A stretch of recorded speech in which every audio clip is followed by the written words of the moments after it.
femmes ont un gap de financement qui ne nous permet pas d'amener nos entreprises à la prospérité.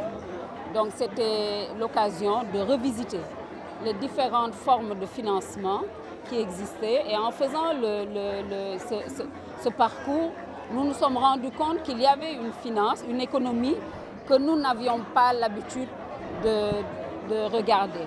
Nous ne nous arrêtions jamais sur l'économie islamique et c'était le lieu aujourd'hui d'inviter des experts pour venir nous parler de l'économie islamique, mais plus spécifiquement de la finance islamique.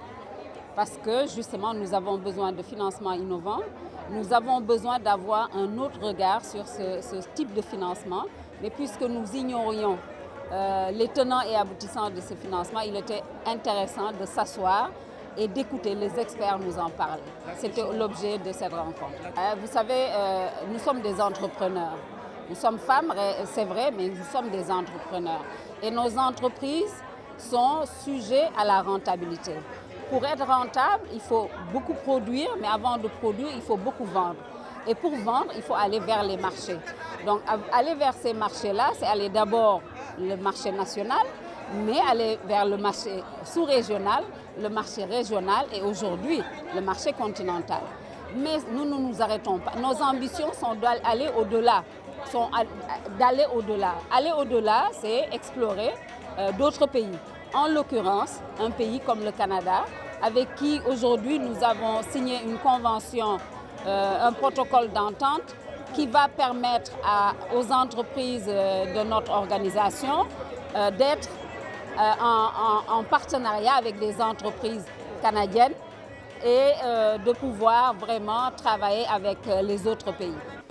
Lorsqu'on m'a annoncé le thème de la soirée, je me suis dit, je vais venir en mode découverte parce que c'est un système que je ne connais pas beaucoup. Je dois vous avouer, le système en Amérique est très, très différent. D'ailleurs, on ne parle même pas de la notion islamique.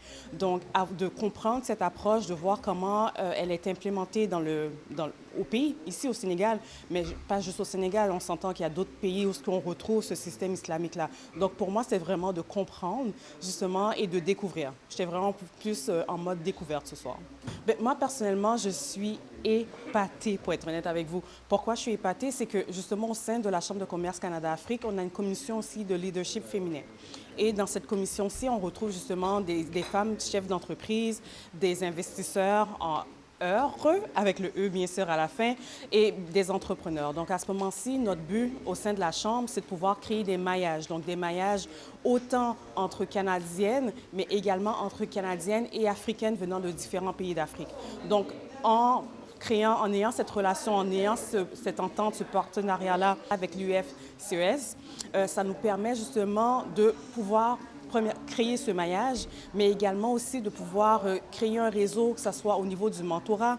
Il y a beaucoup d'accent qui a été mis sur l'éducation. Donc, à ce moment-ci, de voir comment on peut renforcer certaines choses. Donc, de part, de d'autres. Parce qu'on s'entend que, justement, autant pour une Canadienne chef d'entreprise qui veut venir s'installer en Afrique, bien, il y a des choses à comprendre, il y a des notions à apprendre, il y a des notions à comprendre. Même si, comme je l'ai dit dans la première question, cette notion, cette approche de finance islamique, pour moi, je ne la connaissais pas. Donc, pour nous, c'est vraiment, quand on parle de partenariat, c'est vraiment en termes d'échange.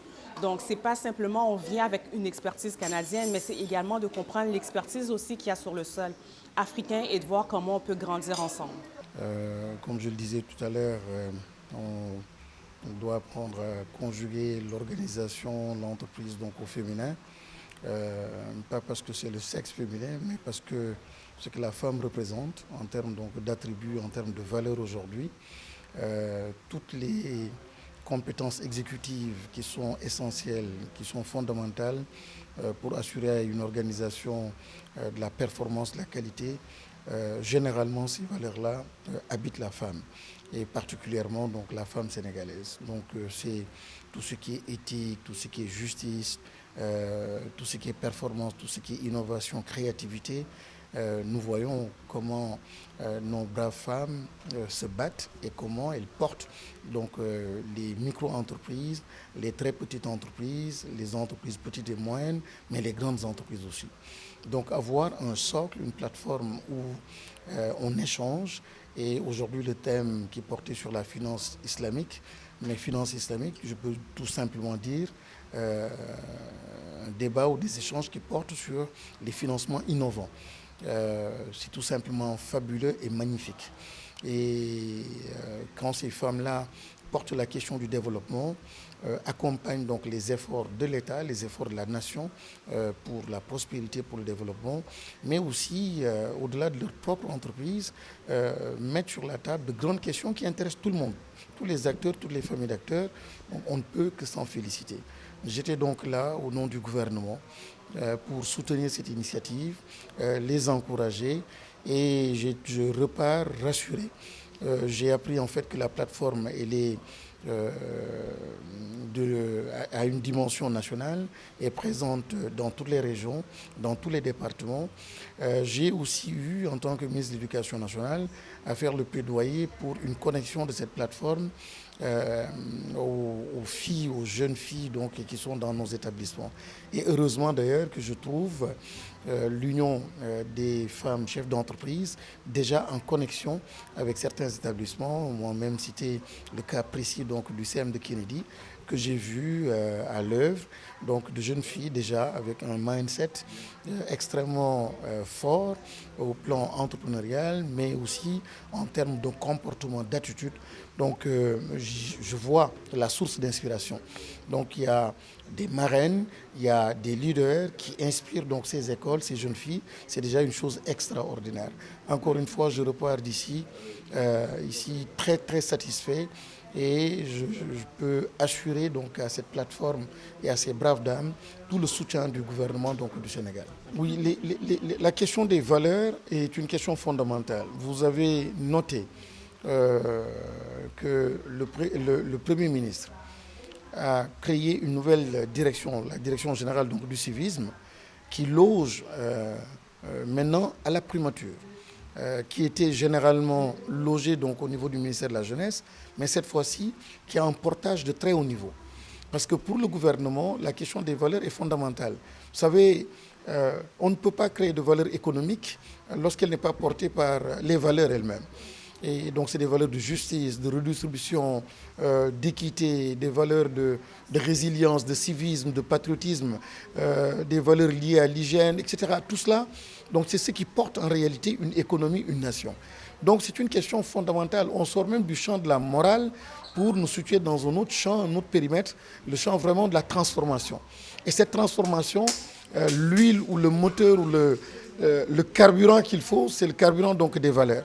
Et ces femmes, heureusement, sont porteuses donc, de ces grandes valeurs qui ont fait cette nation-là sénégalaise et qui feront donc l'entreprise, qui feront nos organisations. Donc, c'est une question essentielle. Encore une fois, elle est fondamentale. Et nous, au sein du ministère, nous parlons d'un programme NITE, nouvelle initiative pour la transformation humaniste de l'école. C'est pour ramener donc les valeurs au cœur de ce processus de transformation. Encore une fois, ce sont ces valeurs qui créent de la valeur. Ce n'est pas l'inverse. Et aujourd'hui, heureusement que les autorités le comprennent très bien et nous en appelons au sens de la responsabilité et que chaque citoyen sénégalais, chaque famille d'acteurs puisse aussi s'associer à l'effort d'éducation pour une transformation profonde et systémique, mais ça passe nécessairement par l'éducation. Et je termine en disant le fait de loger cette direction au niveau de la primature, parce que le Premier ministre disait justement que la question des valeurs n'est pas une question simplement adressée aux enfants, mais aujourd'hui, tous les âges donc, sont intéressés par cette question-là du comportement et des valeurs. Donc c'est une grande question et portée heureusement par les femmes. C'est encore une raison supplémentaire pour avoir le soutien donc, du gouvernement. Oui, pour l'agenda de transformation, la femme occupe ou occupera une place extrêmement importante. Je le disais tout à l'heure, quand on parle d'endogénéité, quand on parle de souveraineté, Je pense qu'on n'a même pas trop à conseiller les femmes sénégalaises. On les trouvera déjà donc, sur ce terreau, sur ce terrain très fertile où déjà elles ont expérimenté pas mal de choses. Quand on parle de créativité, elles y sont, elles travaillent avec nos produits locaux, elles transforment nos produits locaux, elles donnent un destin à chaque produit, chaque matière première. Ces femmes-là savent donner un destin donc, à chaque matière première donc, du Sénégal. Dans la couture, on voit ce qu'elles font. Dans l'agriculture, je le rappelais tout à l'heure, dans la pêche, on voit ce qu'elles font.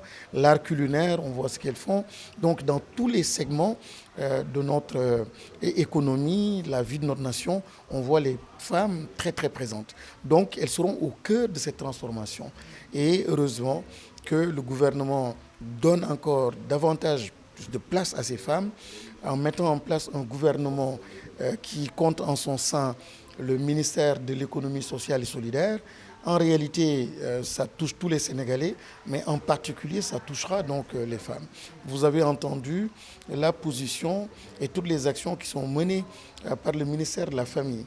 Là aussi, ça va donc dans le sens de booster et d'accompagner donc les actions et les activités des femmes.